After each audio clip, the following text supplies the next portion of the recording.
Olá, amigos e amigas, muito obrigado por acessar o canal Ramilf Ensina. O que é ser responsável pelo seu próprio aprendizado? O que é o ciclo do aprendizado? O que seria ressignificar para um melhor entendimento da doutrina? Quais são as 12 ideias para melhorar o nosso estudo pessoal? Por que não devemos ser compelidos em todas as coisas? O que é doutrina e o que é princípio?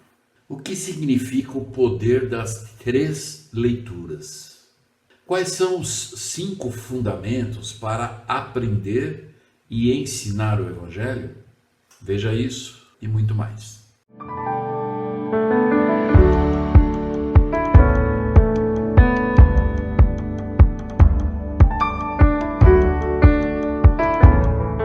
Olá, amigos e amigas, muito obrigado por acessar o canal Ramilf Ensina.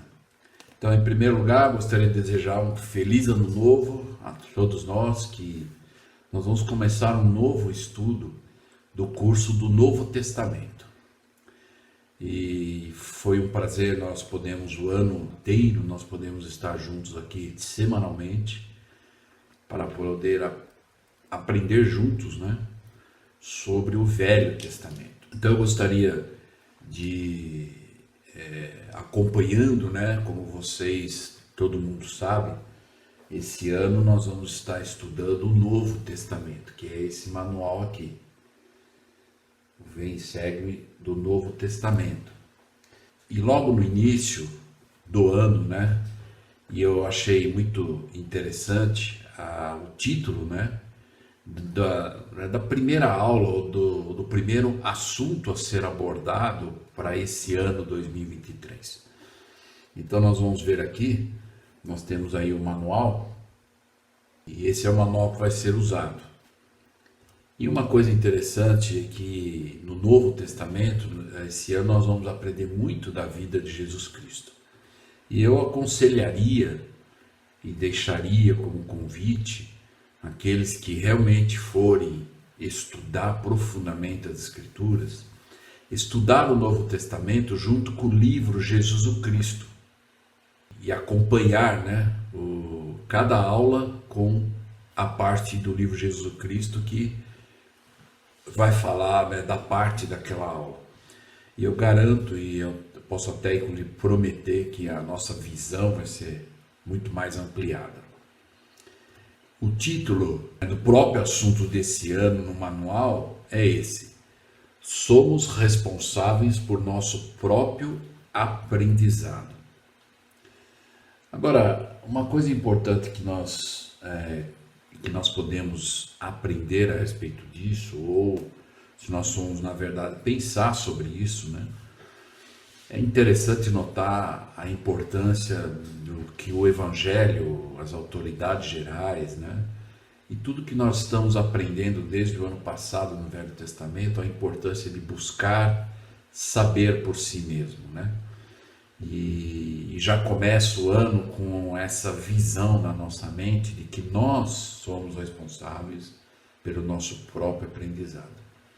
Como nós já falamos em várias oportunidades nas aulas do ano passado, de que nós temos que aprender o Evangelho e levar isso para a igreja, para nos lembrar daquilo que estudamos, né? E vamos compartilhar o que aprendemos, nossos sentimentos, e vamos ouvir também dos outros, e assim nós podemos aprender.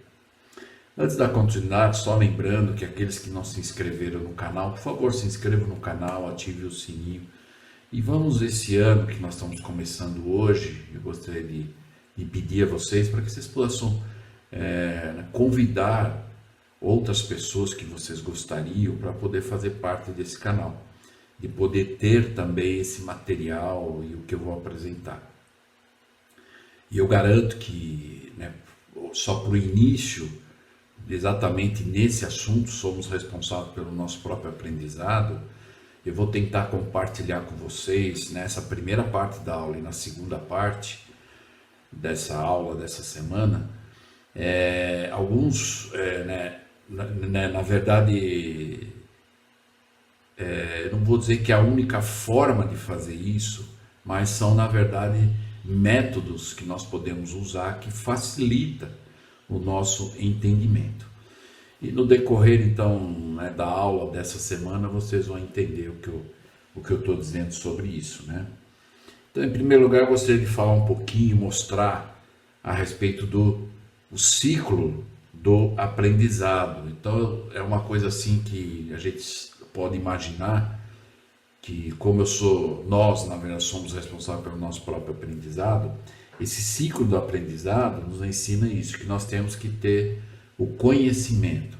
E o conhecimento só vai vir, né, pelo estudo. Nós vamos estudar. É claro que nós vamos ter as oportunidades de assistir aulas, participar e aprender com outras pessoas, mas o mais importante é que nós possamos saber por nós mesmos. E nunca ninguém vai tirar isso de você, porque você buscou, você recebeu revelação, e é algo assim que... Então, a primeira parte desse ciclo do aprendizado é o conhecimento, e é pagar o preço, é estudar. A segunda parte é o entendimento, isso é do coração. Né, para quem não assistiu, ou quem já assistiu, e eu gostaria de convidar, a primeira aula do ano passado, no Velho Testamento, uma das aulas que eu ensinei foi sobre como interpretar as Escrituras usando o bom senso, né?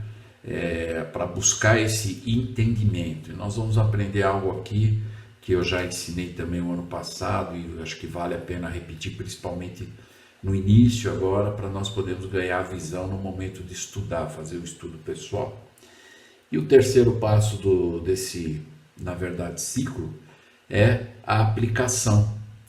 Então, quando nós aplicamos o Evangelho, isso é ser sábio, né? Porque se ter só conhecimento, se uma pessoa só conhece, mas não aplica, não é sábio.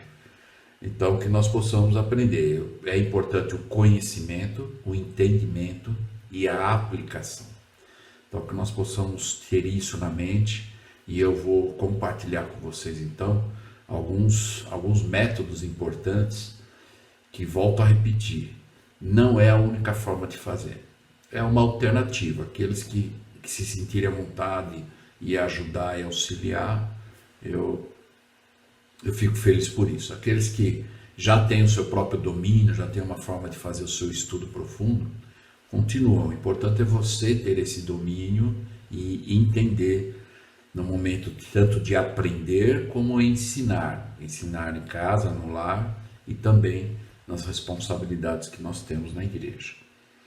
Então, uma das coisas que é sobre o entendimento, às vezes nós assistimos aulas ou ouvimos discursos e algum comentário, às vezes, que para quem estuda as Escrituras consegue logo observar se aquilo está alinhado com as palavras do Senhor, as palavras dos profetas, né?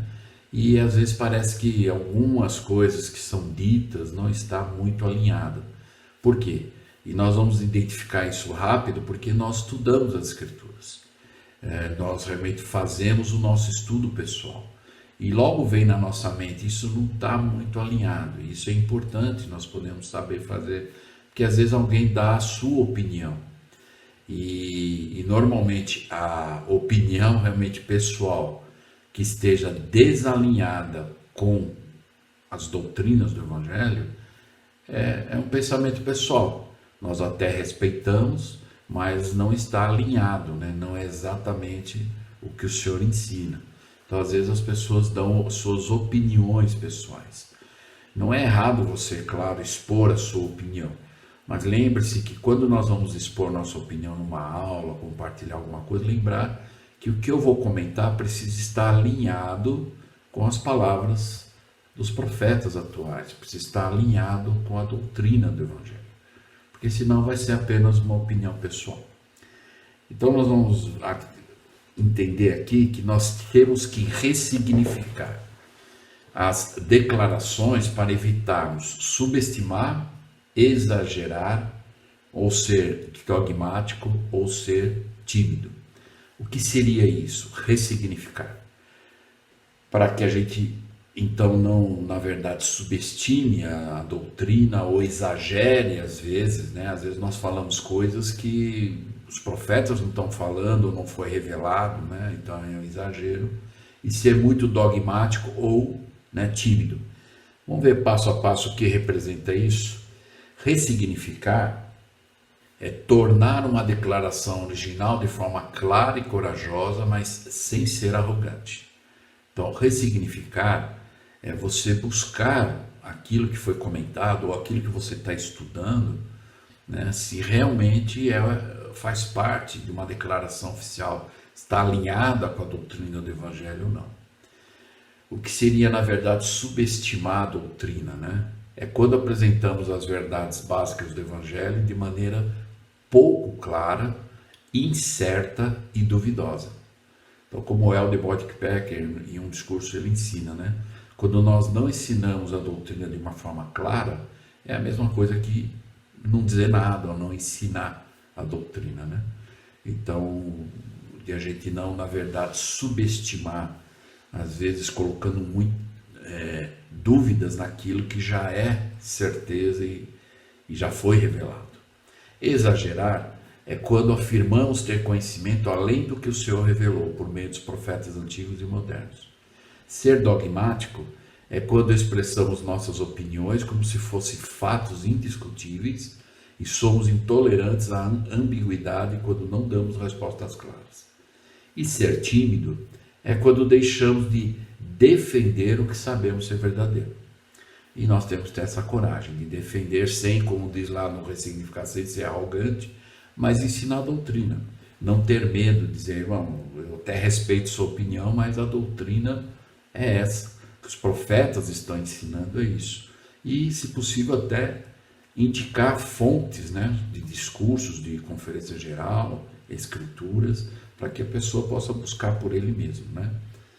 Então, que a gente não subestime, que também não exagere, né? Que exagerar é um cuidado que nós temos que ter, e ser dogmático e tímido. Então, que nós possamos, né, pensar realmente a respeito disso.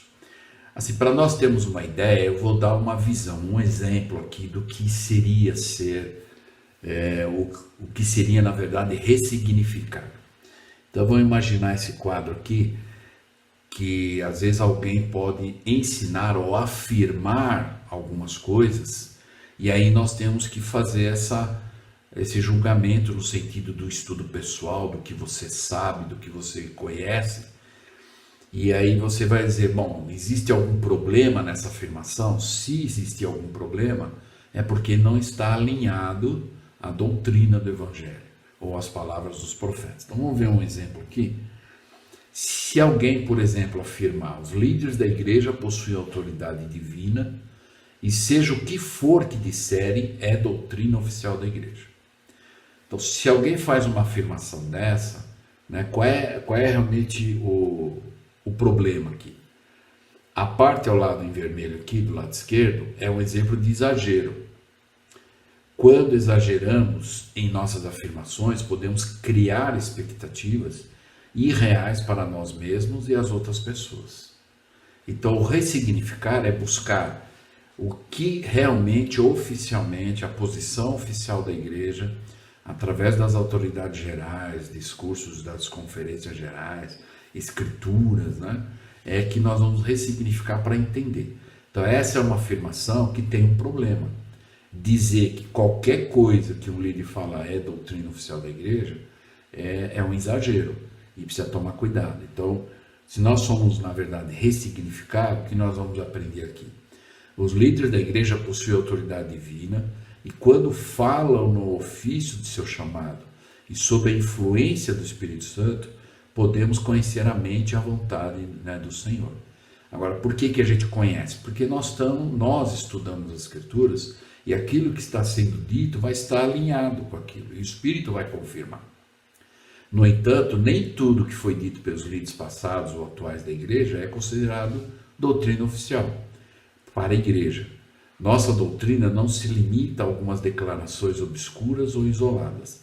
Em vez disso, a doutrina da igreja é ensinada com frequência e por todos os membros da primeira presidência do Quórum dos Doze. Então, essa é uma fonte muito segura, né?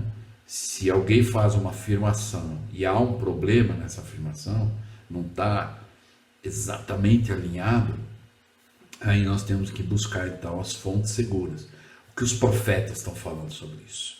Nas conferências gerais, o que foi falado sobre isso?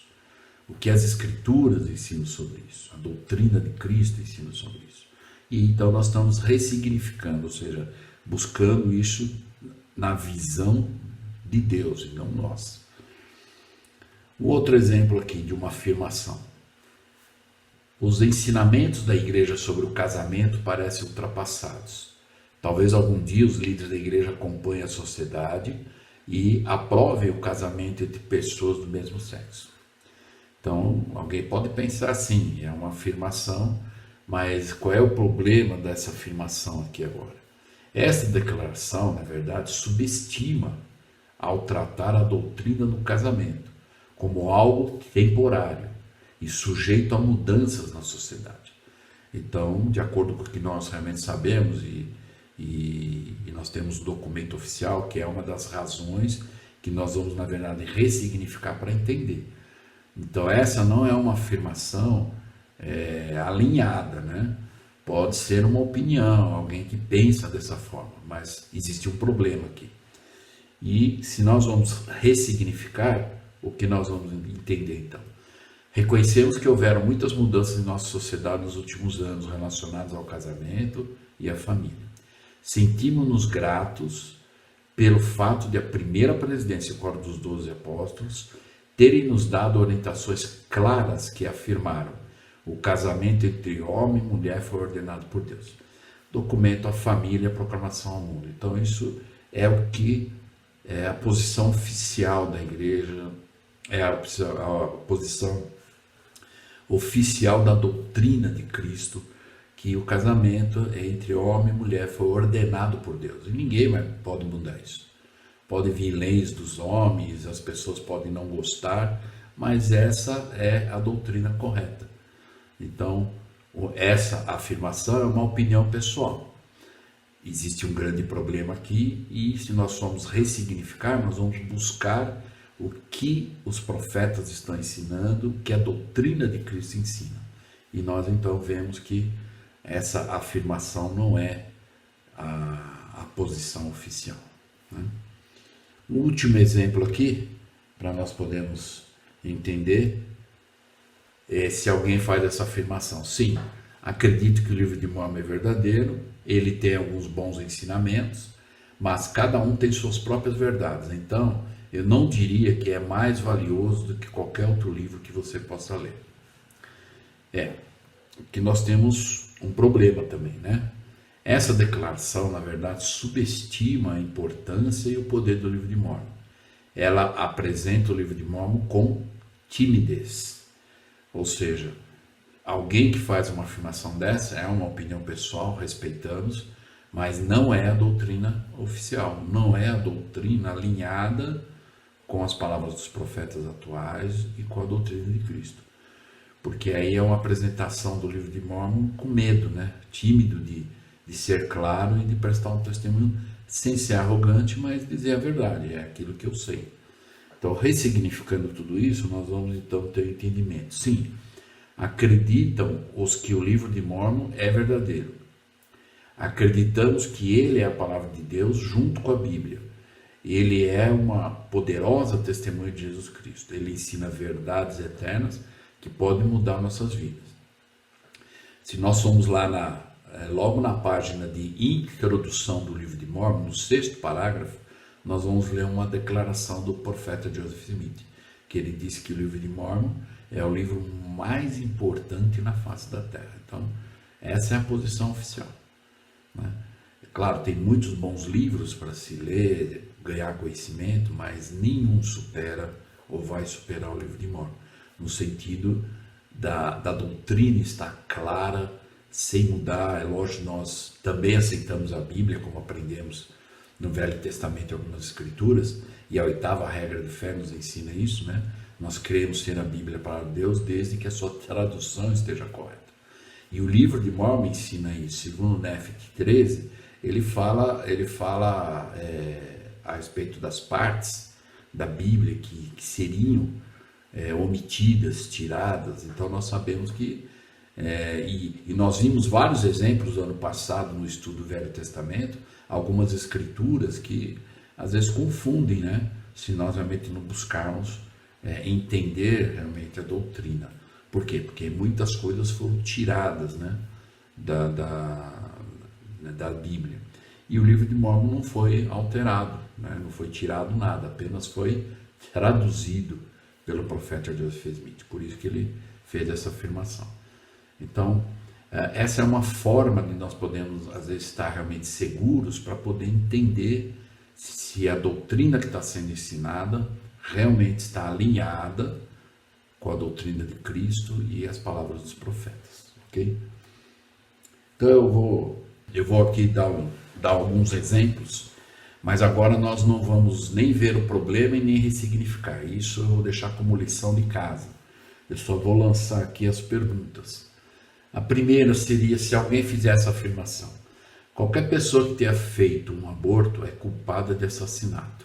Elas nunca irão para o reino celestial. Então, se alguém faz essa afirmação, existe um problema. E se nós formos ressignificar o que é que está alinhado ou não com a doutrina de Cristo. Aí é uma lição de casa, tá bom? Uma outra coisa que nós podemos pensar, que se alguém afirmar: a lei da castidade é extremamente radical, ninguém realmente a cumpre. Tenho certeza de que se você realmente ama alguém, está tudo bem com Deus se fizer sexo. Então alguém pode pensar assim ou afirmar isso. Existe um problema aqui? Existe. Se nós formos ressignificar o que é que realmente está alinhado com a doutrina de Cristo e com as palavras dos profetas. O terceiro aqui: o número de pessoas que você batiza na missão é determinado pela sua fé. Quanto mais fiel você for, mais batismos você terá. Isso talvez para quem foi missionário, quem está no campo missionário, vai entender isso. Então, às vezes, alguns julgam isso. O número de batismo é que determina a sua fé. Existe um problema nessa afirmação? Eu garanto que existe. Se nós formos ressignificar agora, o que é que está alinhado com a doutrina de Cristo e com as palavras dos profetas. E por último, se você se tornar membro da igreja e viver o evangelho, sua vida será fácil e terá poucos desafios. Existe um problema nessa afirmação? Existe. E se nós formos ressignificar, então, o que é que está alinhado com a doutrina de Cristo e as palavras dos profetas, ou não? Então, eu deixo como uma lição de casa, um exercício que cada um possa buscar realmente qual é o problema dessa afirmação e o que é que está alinhado ou não e qual é a posição oficial da igreja, ok? Então, eu deixo como um exercício. Vamos lembrar que nesse manual, se você pegar esse manual do Novo Testamento desse ano, ou pode ser aqui em papel, ou no dispositivo da igreja, nós vamos ver que tem o primeiro assunto desse ano, como nós vimos, é que nós somos responsáveis pelo nosso aprendizado. E o manual ele nos dá 12 ideias, né, para nós podermos melhorar o nosso estudo pessoal. Então ele dá 12 ideias. O que seriam essas ideias? É o que você pode fazer para melhorar o seu estudo.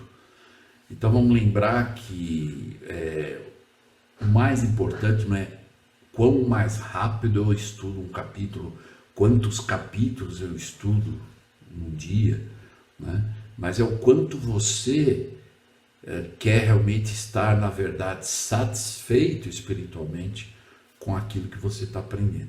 O que é que você realmente está buscando, né? Então pode notar que uma das perguntas que faz logo no início é: o que buscais? O que Jesus Cristo falou para João Batista, né? Então, o que buscais? Então essa é uma pergunta que nós podemos. Quando nós vamos estudar as Escrituras, e esse ano, o Novo Testamento, o que é que nós estamos buscando então? Então vamos ver qual é a primeira ideia. A primeira ideia é essa: identificar a verdade sobre Jesus Cristo. Então vamos lembrar que o próprio manual Ensinar a Maneira do Salvador, ele diz: qualquer coisa que nós formos ensinar a doutrina, né, com as escrituras e tudo mais, sempre é buscar identificar o Cristo lá. Então lembra que nós falamos muitas vezes o ano passado no estudo do Velho Testamento sobre, na verdade, o protótipo de Cristo. O que é o protótipo? E tem um vídeo que eu explico claramente isso, quem quiser assistir, no ano passado. O protótipo de Cristo é tudo aquilo que foi dito, ensinado no Velho Testamento, que os profetas, os grandes homens e mulheres viveram, era uma representação de Cristo. Então, embora agora no Novo Testamento nós vamos ver na realidade o Cristo, e nós vamos ver agora durante esse ano no Novo Testamento, várias coisas que nós aprendemos lá no Velho Testamento, se cumprindo em Cristo no Novo Testamento. Então aqui diz: as Escrituras nos ensinam que todas as coisas testificam de Cristo. Portanto, anote ou marque os versículos que ensinam sobre o Salvador e como segui-lo. Então cada um tem a sua forma de anotar, marcar as Escrituras, fazer comentários, colocar, por exemplo, um post-it lá colado com algo que você considera importante, ou que você teve o sentimento e não quer esquecer mais. Cada um tem uma forma de marcar, mas o importante é que faça as suas anotações, marque. A segunda ideia ao estudar as Escrituras é procurar palavras e frases inspiradoras. Então, como eu acabei de dizer agora, se vocês olharem no manual, tem essa escritura de João 1, que Cristo ele faz essa pergunta: o que buscais? É uma pergunta, uma frase inspiradora, né? Essa é uma pergunta que daria até para um discurso aí de meia hora, né? De 30 minutos para poder explorar isso e aprender sobre isso, né? Então você pode descobrir que certas palavras e frases nas Escrituras o que pressionam, como se fosse escrita específico né, para você. Eles podem se sentir pessoalmente relevantes e inspirar a motivar você. Considere marcá-los em suas escrituras e escrevê-los em um diário de estudo. Ok? Então, especificamente para você. Então, quando nós estudamos, busque lembrar o que é que eu preciso aprender. O que é que eu estou buscando aqui. A terceira ideia é identificar verdades do Evangelho. Tudo aquilo que nós já aprendemos no ano passado e outros cursos, em discursos, em aulas, nossos chamados, né? Às vezes as verdades do Evangelho, geralmente chamadas de doutrina ou princípio, são declaradas diretamente e às vezes são sugeridas por meio de um exemplo ou história, né? Então aqui ele diz: pergunte a si mesmo, que verdades eternas são ensinadas nesses versículos? Então, o que buscais? A quarta ideia aqui é ouvir o Espírito. Preste atenção aos seus pensamentos e sentimentos, mesmo que não estejam relacionados com o que você está lendo. Essas impressões podem ser exatamente o que o Pai Celestial quer que você aprenda. Às vezes nós estamos estudando e às vezes vem na mente uma escritura que você já leu, já estudou, e às vezes até para você falar: bom, não tem nada a ver, mas aí vai lá, estuda, vê o que tem em conexão tudo isso, que é ouvir o Espírito. A quinta ideia é aplicar as escrituras na sua vida, né? Como nós falamos, não importa lá no ciclo do aprendizado, se você só tem o conhecimento e não aplica, não adianta nada. Reflita sobre como as histórias, os ensinamentos que você está lendo se aplicam à sua vida. Por exemplo, você pode se perguntar: que experiência eu tive que são semelhantes ao que eu estou lendo? Ou como posso seguir o exemplo dessa pessoa nas Escrituras? São perguntas impactantes, né?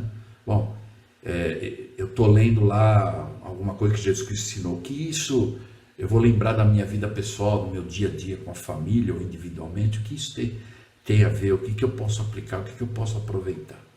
A sexta é fazer perguntas enquanto estuda. Ao estudar as Escrituras, perguntas podem surgir em sua mente. Essas perguntas podem estar relacionadas ao que você está lendo ou à sua vida em geral. Pondere as perguntas e procure as respostas ao continuar a estudar as Escrituras. A sétima é utilizar os auxílios para o estudo das Escrituras. Nós temos vários auxílios, né? Para obter informações adicionais sobre os versículos que você lê, use as notas de rodapé, que é normal, né? Tem aquela letrinha minúsculo em cima de uma palavra que nos remete ao rodapé. O guia de estudo das escrituras, o guia, né, para nós buscarmos as palavras, né, e outros auxílios. Okay? Então, são na verdade ferramentas e auxílios, ou outros que você lembrar, às vezes um manual do seminário, do instituto, né, isso pode ajudar. A oitava é entender e considerar o contexto das escrituras. Isso é importante e eu vou mostrar o que significa isso. Você pode encontrar informações significativas sobre uma escritura se considerar o seu contexto, as circunstâncias ou cenário da escritura. Por exemplo, conhecer a história e as crenças das pessoas a quem um profeta falou pode ajudá-la a entender a intenção de suas palavras. Então, o que nós já vimos várias vezes no Velho Testamento o ano passado. Registrar seus pensamentos e sentimentos. Então, ou às vezes fazer anotação nas próprias escrituras, no seu diário ou de alguma outra forma particular. Existem várias maneiras de registrar as impressões que surgem ao estudar. Por exemplo, você pode marcar uma palavra ou frase significativa e registrar seus pensamentos, como uma anotação em suas escrituras. Você também pode manter um diário das percepções, sentimentos e impressões que recebe. Ok? A décima, então. A décima é estudar as palavras dos profetas e dos apóstolos atuais. É buscar uma fonte, né? Às vezes nós temos um assunto que nós estamos estudando, o que na última conferência geral foi falado sobre isso. Qual dos oradores abordou esse assunto? Leia aquele discurso, a visão vai ser ampliada, né? Leia o que os profetas e apóstolos modernos ensinaram sobre os princípios que você encontra na escritura. Por exemplo, vê na conferência, né, da igreja e nas revistas da igreja, ok? 11ª, compartilhar suas ideias e informações. Então, às vezes quem adquire conhecimento, às vezes não compartilha. Eu queria só, na verdade, prestar um testemunho sobre isso, né? Eu tenho nessas aulas, por exemplo, do Vem Segue, essa é uma das maneiras de se fazer, né? Eu estou compartilhando tudo aquilo que eu aprendo dos meus estudos e volto a repetir e reforçar, que não é a única forma de aprender ou de fazer, mas são alternativas. E eu sei que talvez vai ajudar muitas pessoas. Outros já têm o seu domínio pessoal próprio e continua nele, mas o importante é que nós possamos realmente ampliar essa visão. E quanto mais, né, formas, métodos que nós encontrarmos, sempre vai nos ajudar. Então, discutir ideias do seu estudo pessoal não é apenas uma boa maneira de ensinar outras pessoas, mas também ajuda a fortalecer sua compreensão do que você leu. Então, quando você está compartilhando, e eu posso dizer isso, muitas coisas que eu compartilho, é interessante que eu recebo coisas também, às vezes conversando com alguém, assistindo uma aula, e isso acrescenta, né? Isso é bom, né, para qualquer um de nós. E a última, então, ideia, a 12ª, é colocar em prática e viver de acordo com o que você aprender. O estudo da Escritura não deve apenas nos inspirar, mas também nos levar a mudar a maneira como vivemos. Ouça o que o Espírito inspira a fazer enquanto lê e depois comprometa-se a agir de acordo com esses sussurros do Espírito. Então essas são 12 ideias que tem no manual, que nós podemos usar para nos ajudar a ter um maior proveito no estudo, né? Eu aprendi na experiência do estudo das Escrituras que quando nós realmente fazemos o estudo profundo, nós vamos ter um desejo de ter mudanças profundas, né? O Elder Bedner, ele nos ensinou algo interessante. Não devemos esperar que a igreja, como organização, nos ensine ou diga tudo o que precisamos saber e fazer para nos tornarmos discípulos dedicados e para perseverarmos valentemente até o fim. Ao contrário, nossa responsabilidade pessoal é aprender o que devemos aprender, é viver como sabemos que devemos viver e nos tornar quem o Mestre gostaria que nos tornássemos. E aí o Elder Bedner afirma: e nosso lar é o lugar principal para aprendermos, vivermos e nos moldarmos, ou mudar, ou ser melhor. Isso é de um discurso do Elder Bedner, preparados para obter todas as coisas necessárias da Lei Ronda 2019. Quem quiser ler esse discurso na íntegra, Aqui só está essa parte aqui, mas é importante o que nós estamos aprendendo desde o Velho Testamento, de que o nosso lar, a responsabilidade nossa é estudar em casa, irmos na igreja para nos lembrarmos, né? Aprendermos e ensinarmos e trazermos mais experiência e visão para casa. Então, mas não é responsabilidade, né, da igreja assumir isso, mas é nós em nosso lar de fazer isso, ok? Então que nós possamos lembrar sempre disso. Então, rapidamente aqui, é importante a gente entender as doutrinas e princípios. Primeiro é importante entendermos a definição doutrina e princípios. O conhecimento, o entendimento e o testemunho das doutrinas dos princípios do Evangelho de Jesus Cristo dão aos estudantes o rumo e a força de que precisam para fazer escolhas consistentes com a vontade do Pai. O que é doutrina? As doutrinas são verdades fundamentais e imutáveis do Evangelho de Jesus Cristo. Verdade como as de que o Pai Celestial tem um corpo de carne e osso glorificado, que o batismo é necessário para entrar no reino de Deus e que todos os homens ressuscitarão. Isso são exemplos de doutrina. O que são princípios? São verdades ou regras permanentes que as pessoas podem adotar, viver, para orientar-se na tomada de decisões. Os princípios do Evangelho são universais e ajudam as pessoas a aplicarem as doutrinas do Evangelho à vida diária. O elder Richard J. Scott, que foi um dos apóstolos da igreja, ele diz: princípios são verdades concentradas, prontas para serem utilizadas em uma grande variedade de circunstâncias. Um princípio verdadeiro torna as decisões mais claras, mesmo nas mais desorientadoras e constrangedoras situações. Então, esse é de um discurso também, conhecimento, como obter conhecimento espiritual. Quem quiser ler na íntegra, lê a Rona de Janeiro 94. Então, doutrinas e princípios. Agora, um alerta sobre isso, às vezes muitas pessoas ficam preocupadas, eu não consigo entender o que é doutrina, o que é princípio. Vamos ver aqui, um alerta, que não percam muito tempo tentando definir o que é doutrina e princípio, pois o mais importante é saber ensinar eficazmente e buscar as aplicações para cada situação. Às vezes é difícil fazer uma distinção exata entre doutrinas e princípios. Então, às vezes nós vamos estar ensinando algo que vai ser doutrina e vai ser princípio também. O Elden Ari, então, ele observou algo e nos ensina o seguinte: aliás, eu não passaria muito tempo tentando determinar se algo é uma doutrina ou um princípio. Já ouvi conversas assim e não foram lá muito frutíferas, né?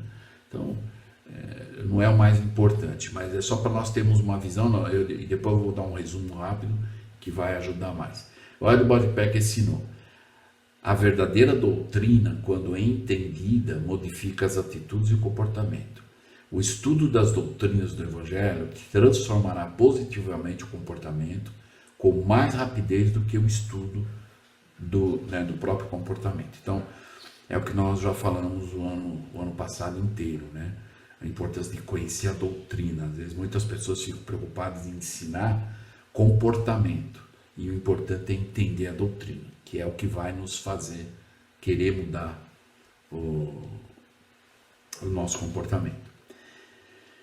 Um outro item para nos ajudar no estudo eficaz pessoal é o poder das 3 leituras. O que isso representa então? A doutrina em Provérbios 26, 1 e 2 diz: e eis que vos digo que devereis dedicar vosso tempo ao estudo das Escrituras e à pregação e à confirmação da igreja em seu lar. Lá na Escritura ele fala o nome de uma cidade, mas nós estamos aplicando, né? Bom, no meu lar, o que o senhor falou, que o estudo da Escritura e a pregação deve ser confirmada em casa, e a realização de vossos labores na terra, como é requerido, e até depois de irdes ao oeste, a fim de realizar a próxima conferência.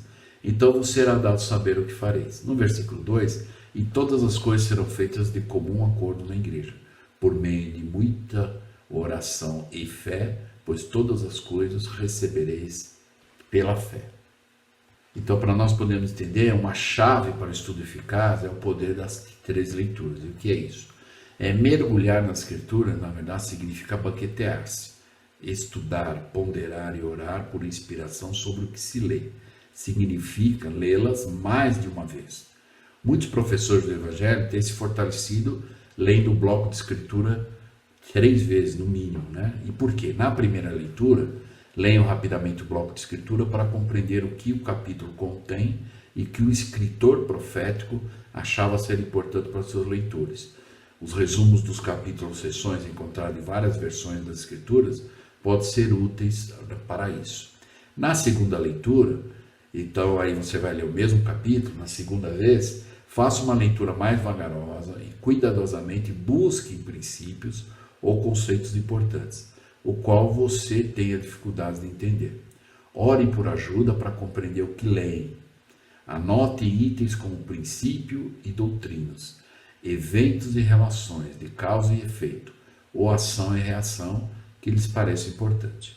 E na terceira vez, então, além do que você já fez na primeira e na segunda, na terceira, procure perspectivas adicionais, exemplos de palavras, conceitos, relações não percebidas nas leituras anteriores e que seriam importantes para o seu entendimento pessoal. Então esse é o poder das três leituras.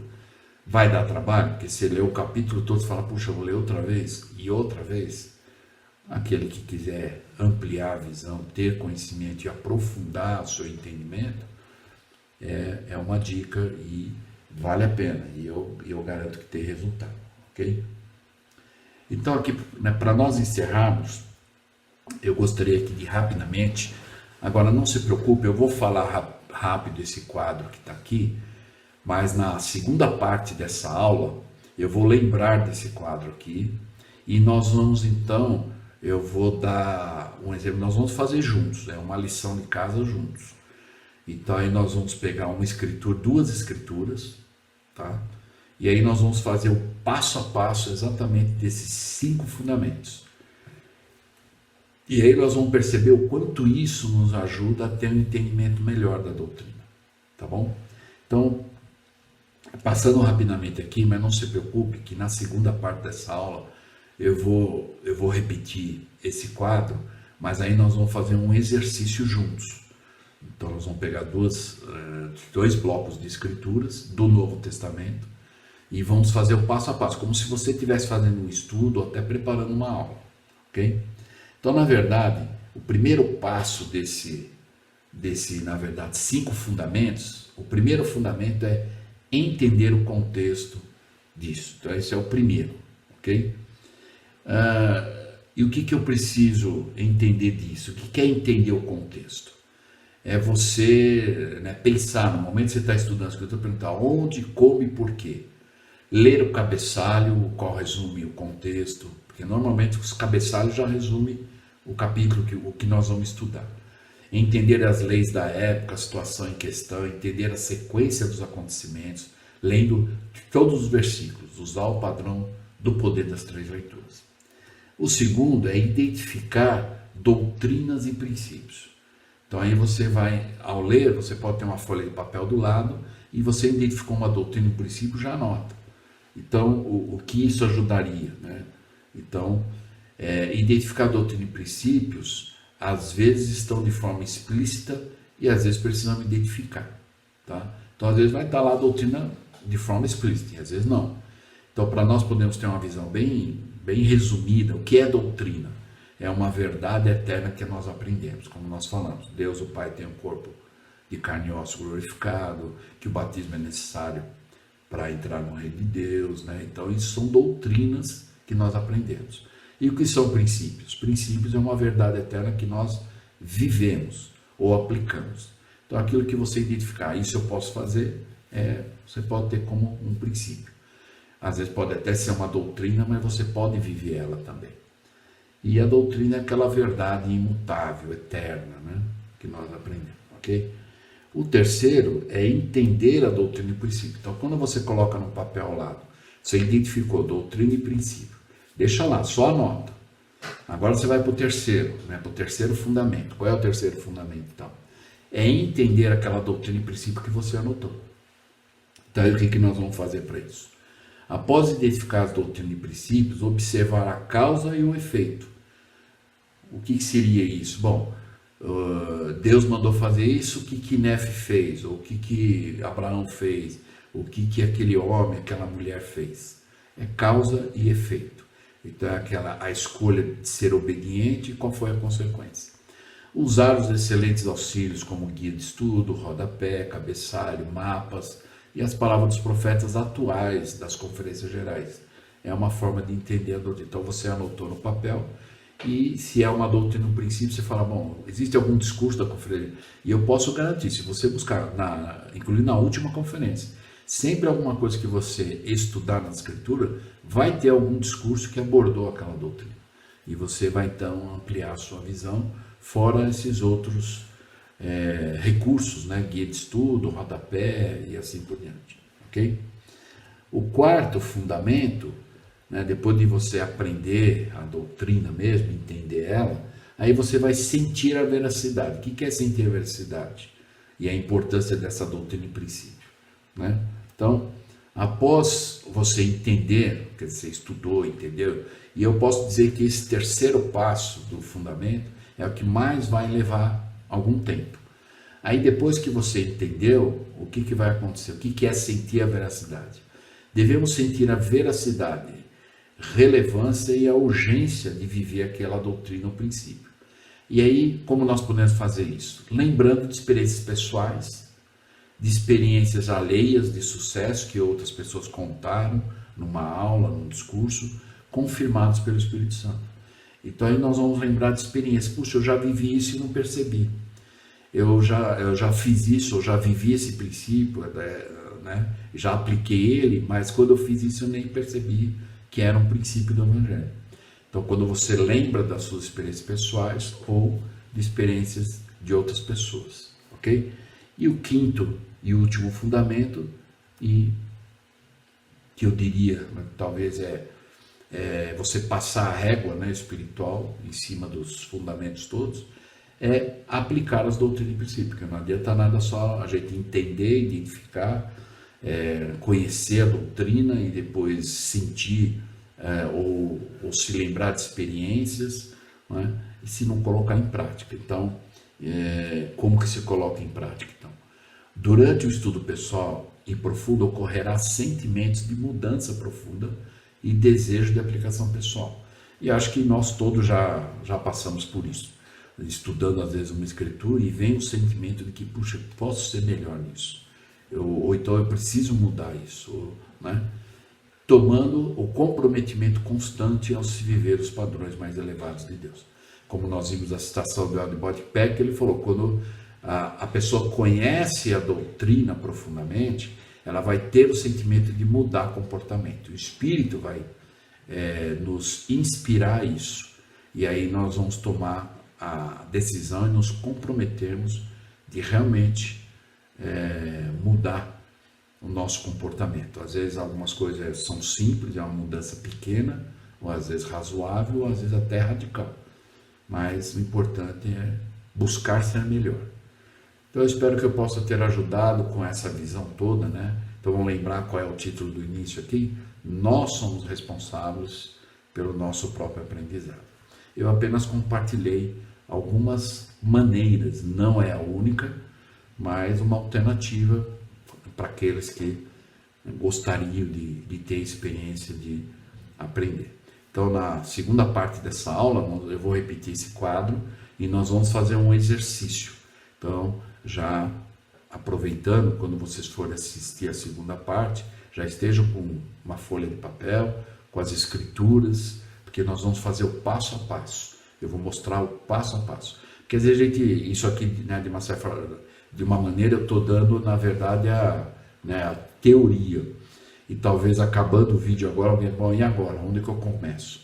Então, a segunda parte dessa aula vai ser exatamente isso, o passo a passo, para nós podermos, pelo menos, termos essa visão de como começar a fazer isso, ok? Espero que eu possa ter ajudado e até o próximo vídeo.